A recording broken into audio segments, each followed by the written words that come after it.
Hey everybody, I'm here with Jeff Day. He is an architect with Jeff Day and Associates in Manchester, and we do a lot of work with Jeff. He's a very talented architect, and we were just talking a little bit about how we're working in the new normal to still help people building their homes. So, hey Jeff, How are you?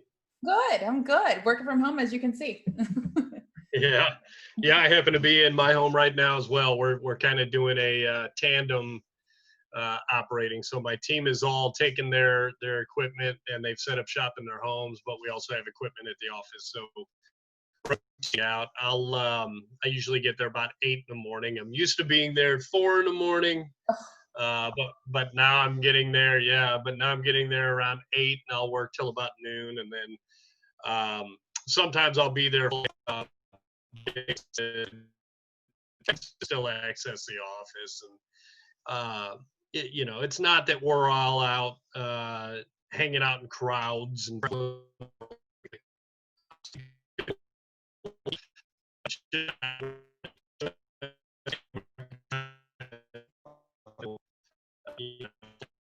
all saying so.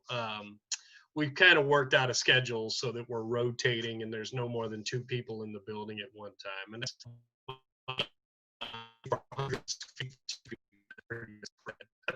Okay, awesome. And so I guess a lot of our clients are wondering, should they be working on building their home at this moment? Should they be just putting things on hold? And if they wanted to move forward while they've got some time to consider stuff, how do they go about doing that at this point? How are you guys working with people remotely at this point? yeah.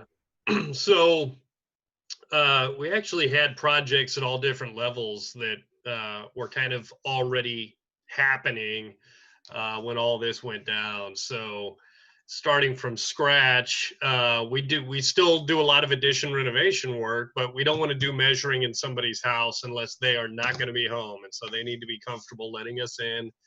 And we go field measure, and then we get out of their way.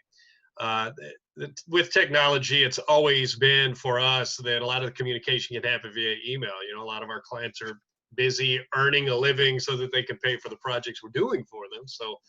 Um, so a lot of the design work can happen via email, but we do like to have the initial sketch meeting with the client. You've been in some of those meetings where Yeah. I'm just sketching away and we're talking about how somebody's going to live in the home and everything.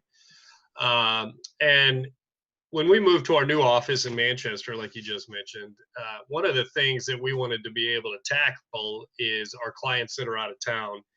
Save us travel time, save them travel time. And so we set up a tablet. Most people see a tablet as like a little iPad about, 8 by 10 inches or so. Well, we bought one that's a 32-inch screen TV, and we can sketch all over that thing and pull up really any of the software that we use. And so we can work with our drafting software, Revit, and spin things around with a touchscreen.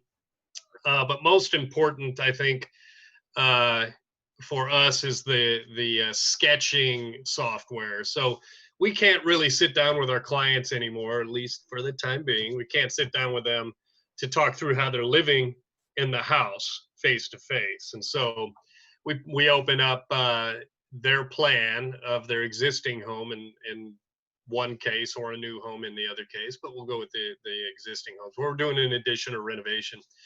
Uh, so about 2 years ago when we moved, we set our office up so that somebody, like, we have a client in Oklahoma, we've got one in Michigan, we've got a couple in New Hampshire, we had one down in Georgia.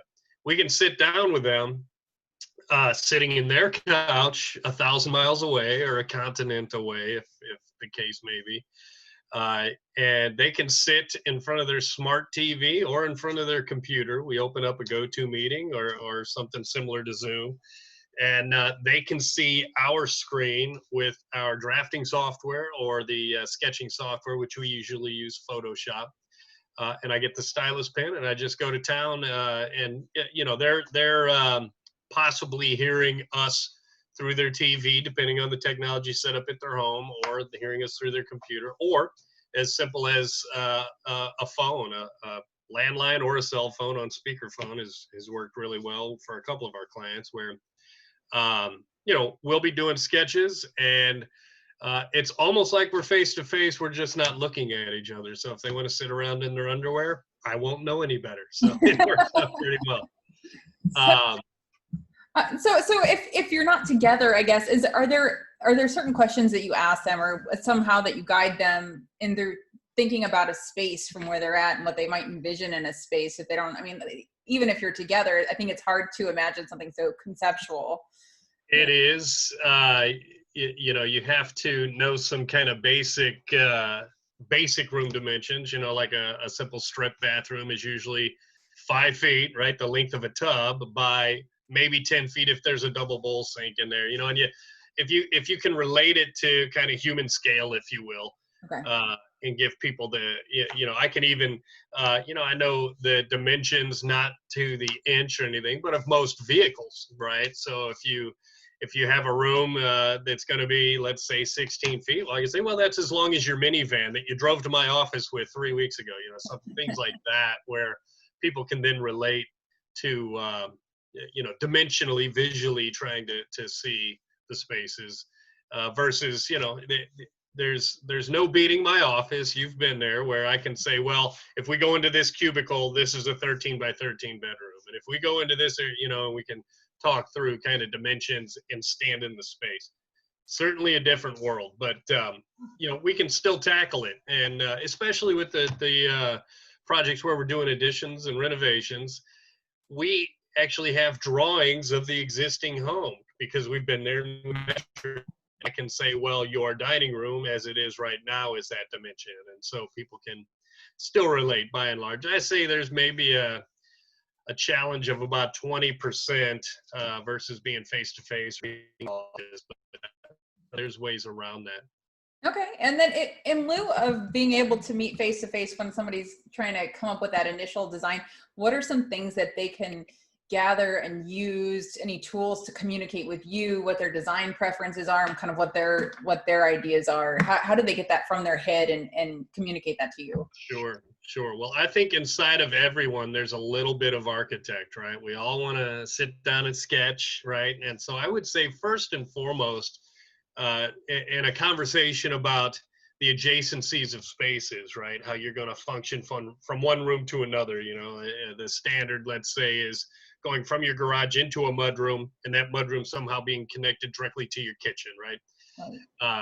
To speak in terms of those room adjacencies and things, you can just sketch, right? And everybody has one of these little powerful tools that, can make phone calls and calculate things and take pictures and whatever. You sketch something out, you take a picture, you can text it, you can email it. We can even, if it gets emailed to me, I can pull it up on my big screen in a GoToMeeting, let's say, and they can sit on their couch and they can talk me through it. It's, the technology is pretty amazing. I mean, we've come a long way from when I was just a punk draftsman with a full head of hair. You're drawing stuff and you're faxing it over to them and they're sketching on it and they're faxing it back. Email wasn't a big deal when I started out in this thing, and so it's a different world. Right. And how helpful for you are tools like Houzz? Is that helpful for you up front, but maybe not initially or not later? Yeah, I think, as for my clients, I think it's very, very helpful.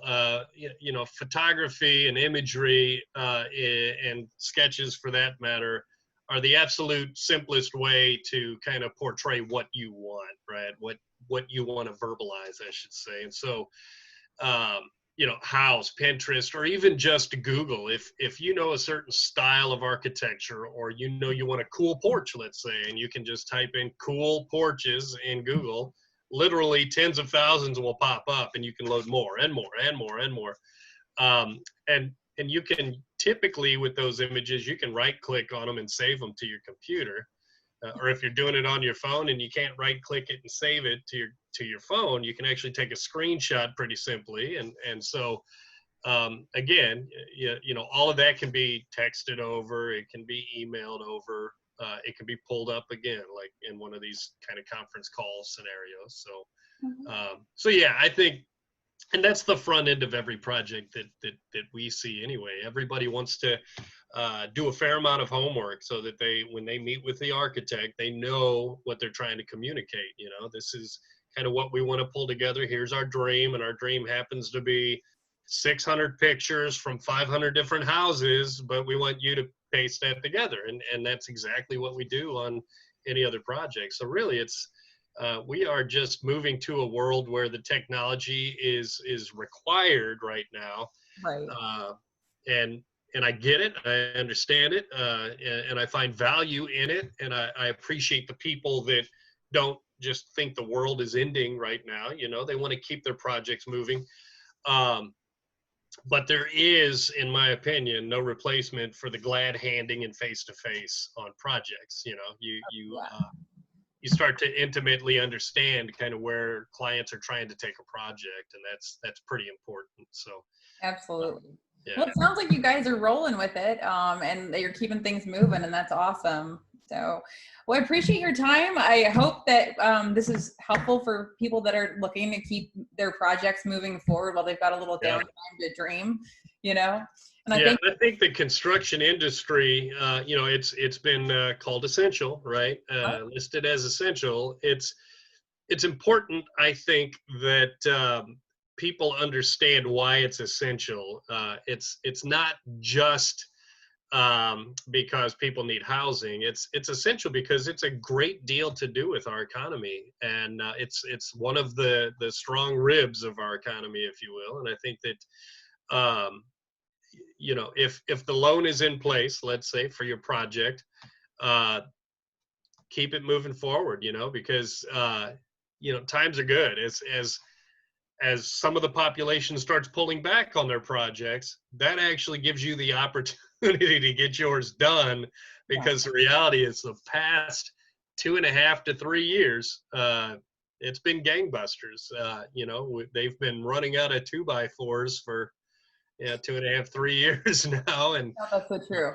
yeah. And so with it slowing down just a little bit, people are going to be able to get their projects done. And heck, for that matter, by the time it's done, I anticipate, as part of the you know, the economy changing, I think that they're going to lower the interest rates again. Not that they weren't already pretty low.